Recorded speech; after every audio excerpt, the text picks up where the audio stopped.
Meanwhile, the different corps of the Grande Armée were drawing near the banks of the Main.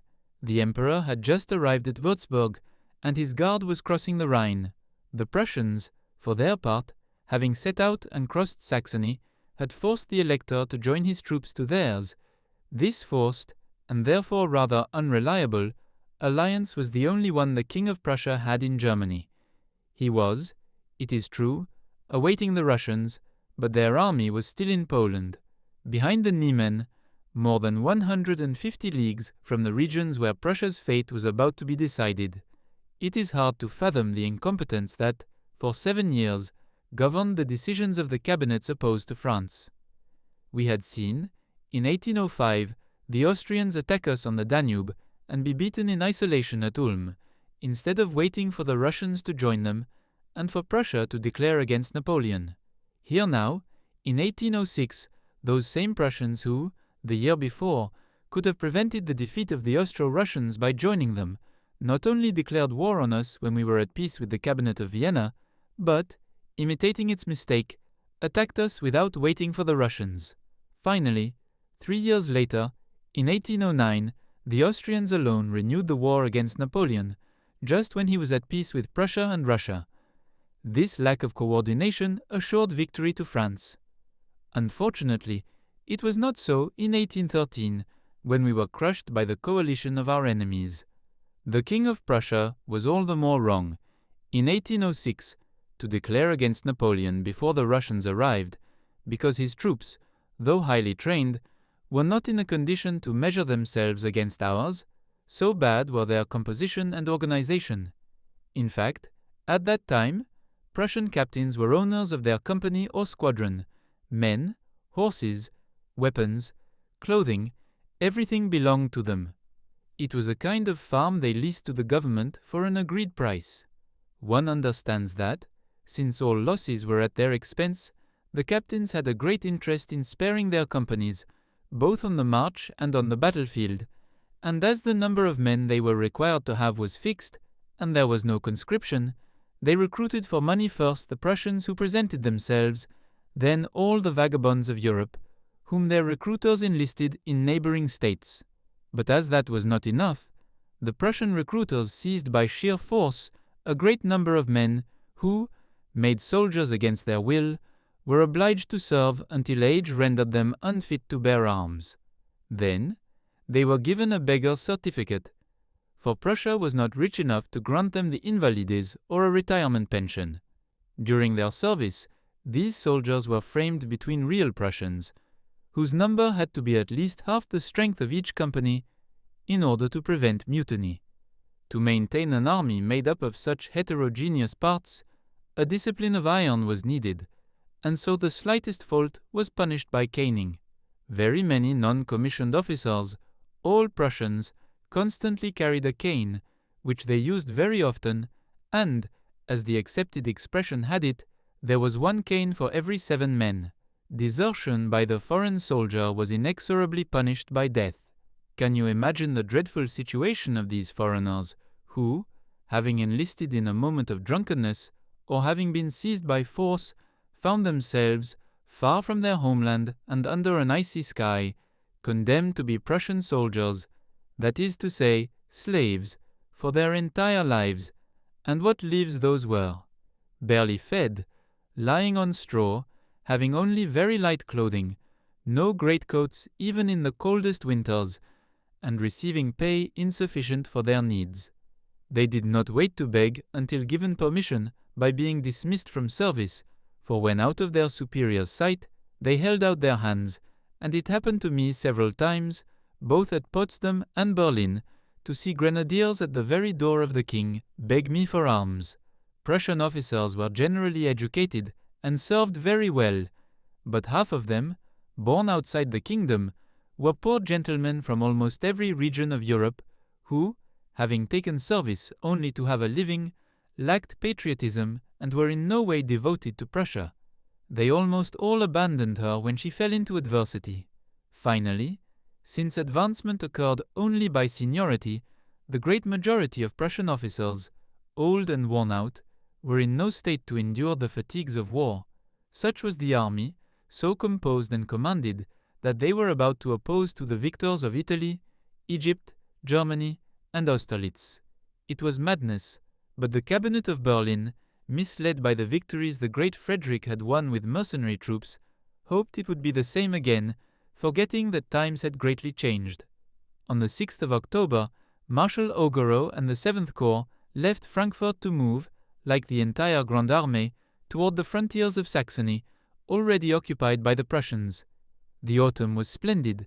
It froze a little at night, but during the day we had brilliant sunshine. My small equipage was well organized. I had taken a good campaign servant, François Werland, a former soldier of the Black Legion, a true scamp and a great marauder, but such men are the best servants on campaign, for with them one never lacks anything. I had 3 excellent horses, good weapons, a little money. I was in very good health, and so I marched cheerfully toward the events to come. We headed for Aschaffenburg, from where we reached Würzburg. We found the Emperor there, and he made the troops of the 7th Corps file past. Their enthusiasm was very great. Napoleon, who kept notes on every regiment, and who knew how to use them very skillfully to flatter each one's pride, said, on seeing the 44th of the line, "Of all the corps in my armies, you are the one with the most service stripes, and so your 3 battalions count in my eyes for 6. The soldiers, transported, replied, "We will prove it to you before the enemy." To the 7th Light, almost entirely composed of men from Lower Languedoc and the Pyrenees, the Emperor said, "Here are the best marchers in the army. One never sees a single one behind, especially when it is a matter of closing with the enemy." Then he added, laughing, "But, to do you full justice, I must tell you that you are the most loud-voiced and the greatest marauders in the army." "That's true, replied the soldiers, each of whom had a duck, a hen, or a goose on his pack, an abuse one had to tolerate, for, as I have told you, the armies of Napoleon, once in the field, received rations only very rarely, each man living off the country as best he could. This method certainly presented serious drawbacks, but it had an immense advantage, that of allowing us always to push forward without being encumbered by convoys and magazines, and this gave us a great superiority over the enemy, whose every movement was subordinated to the baking or arrival of bread, and to the march of herds of oxen, and so on. From Würzburg, the 7th Corps moved toward Coburg, where the Marshal was lodged in the Prince's palace, from which the entire family had departed at our approach, except for the famous Austrian Field Marshal, the Prince of Coburg. This old warrior, who had fought so long against the French, whose character he appreciated, had enough confidence in them to await them. That confidence was not betrayed, for Marshal Augereau sent him an honor guard, promptly returned the visit he had received from him, and ordered the greatest respect to be shown to him. We were now close to the Prussians, with the king at Erfurt. The queen accompanied him, riding on horseback through the ranks of the army, whose ardor she sought to inflame by her presence. Napoleon, finding that such a role did not belong to a princess, hurled in his bulletins some very wounding comments against her. The French and Prussian advance guards finally met on the 9th of October at Schlitz. There was a small engagement under the Emperor's eyes, where the enemy was beaten, a beginning of ill omen for them. That same day, Prince Louis was posted with a force of 10,000 men at Saalfeld. This town lies on the banks of the Saale, in the middle of a plain, reached by crossing very steep mountains.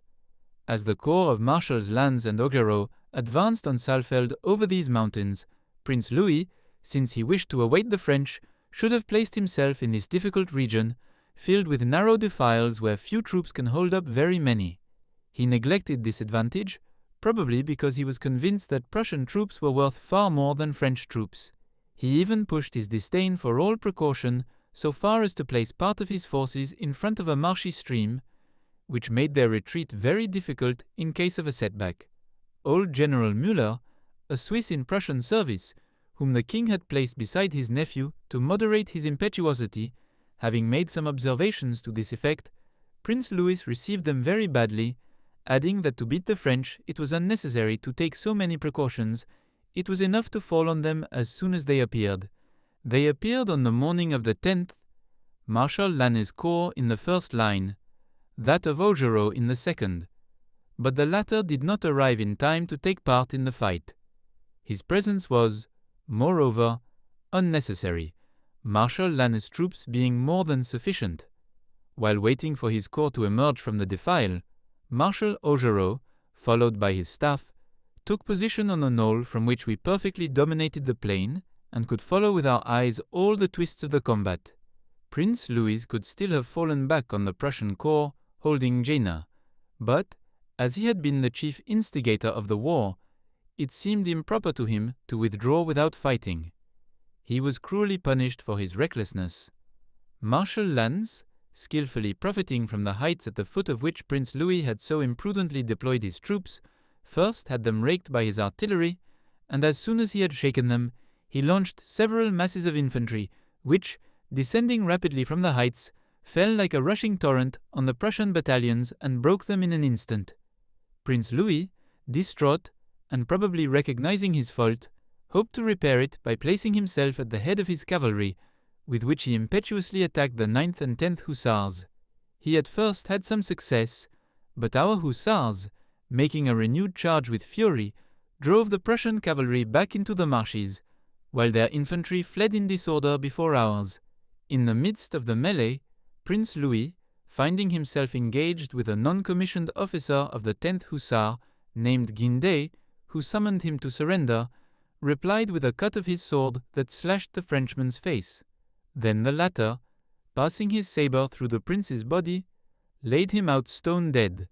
After the combat and the complete rout of the enemy, the prince's body having been identified, Marshal Lannes had it honorably borne to the chateau of Saalfeld, where it was handed over to the princely family of that name, allied to the royal house of Prussia, with whom Prince Louis had passed the previous day and evening rejoicing over the French's imminent arrival, and even, it is said, giving a ball to the ladies of the place. Now he was brought back to them, vanquished and dead. I saw the next day the prince's body stretched out on a marble table. All traces of blood had been removed. He was naked to the waist, still wearing his doeskin breeches and boots, and seemed to be sleeping. He was truly handsome. I could not help making melancholy reflections on the instability of human affairs, seeing what was left of that young man, born on the steps of a throne, lately so loved, so surrounded, and so powerful. The news of Prince Louis's death cast consternation through the enemy army, and throughout Prussia, where he was adored. The 7th Corps spent the day of the 11th at Saalfeld. On the 12th, we went to Neustadt, and on the 13th to Kala, where we met some remnants of the Prussian troops beaten before Saalfeld. Marshal Augereau had them attacked. They offered very little resistance and laid down their arms. Among the prisoners was the regiment of Prince Henry, in which Augereau had once been a private, and as, unless one was of high birth, it was very difficult to become a senior officer in Prussia, and sergeants never reached the rank of second lieutenant, this company still had the same captain and the same sergeant major. Brought, by the oddity of fate, face to face with his former private, now a marshal and renowned for great feats of arms, the Prussian captain, who perfectly recognized Augereau, behaved like a man of tact and spoke constantly to the marshal as if he had never seen him. Augereau invited him to dine, seated him beside him, and knowing that this officer's baggage had been taken, he lent him all the money he needed and gave him letters of recommendation for France. What reflections must that captain have made! But no words could paint the astonishment of the old Prussian sergeant major, seeing his former private covered with decorations, surrounded by a numerous staff, and commanding an army corps. All that seemed to him a dream. The marshal was more expansive with this man than he had been with the captain. Calling the sergeant by his name, he held out his hand to him and had 25 louis given to him, and 2 to each of the soldiers who had been in the company at the time, when he served in it, and who were still there. We thought this very good form. The marshal intended to spend the night at Kala. which is only 3 leagues from Jena, when, at nightfall, the 7th Corps received the order to go at once to that town, where the Emperor had just entered, without a blow, at the head of his guard and Marshal Lannes' troops. The Prussians had abandoned Jena silently, but some candles forgotten by them in the stables had probably set them on fire, and the blaze, spreading, was devouring part of that unfortunate city when Marshal Augereau's corps entered it around midnight. It was a sad spectacle to see the inhabitants, women and old men half naked, carrying off their children and seeking to escape by flight from the destructive scourge, while our soldiers, held in the ranks by duty and by the enemy's proximity, stood impassive, arms at the shoulder, like men who count fire as little compared to the dangers to which they will soon be exposed. The quarter of the city by which the French arrived was not aflame. The troops could move easily, and while they massed in the squares and main streets, the marshal settled with his staff in a hotel of rather fine appearance. I was re-entering it, coming back from carrying an order, when piercing cries were heard in a neighboring house, whose door stood open. I ran up in haste, and guided by the cries, I entered a fine apartment, where I saw 2 charming girls, 18 to 20 years old, in their chemises, struggling against the assaults of 4 or 5 soldiers from Hesse-Darmstadt, belonging to the regiments the Landgrave had joined to the French troops of the 7th Corps.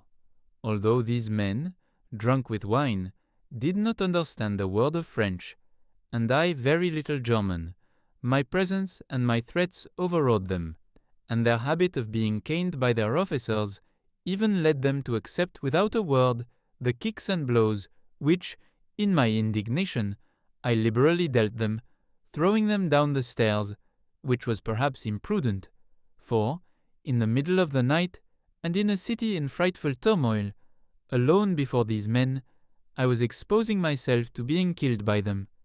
But they fled, and I placed in a lower room a detachment of the marshal's escort. Going back up to the apartment where the 2 young ladies had hastily dressed, I received the expressions of their warm gratitude. They were the daughters of a university professor who, having gone with his wife and servants to the aid of one of their sisters, recently delivered, in the burning quarter, had left them alone when the Hessian soldiers presented themselves. One of these young women said to me, with exultation, "You are marching to combat at the very moment when you have just saved our honor. God will reward you. Be certain nothing unfortunate will happen to you." The father and mother, who returned at that moment, carrying the newly delivered sister and her child, were at first very surprised to find me there, but as soon as they knew the reason for my presence, they also overwhelmed me with blessings. I tore myself away from the thanks of that grateful family to go to Marshal Augereau, who was resting in the neighboring hotel while awaiting the Emperor's orders. That concludes the 22nd part of the story. Thank you very much for listening. Please subscribe for more episodes and leave a comment.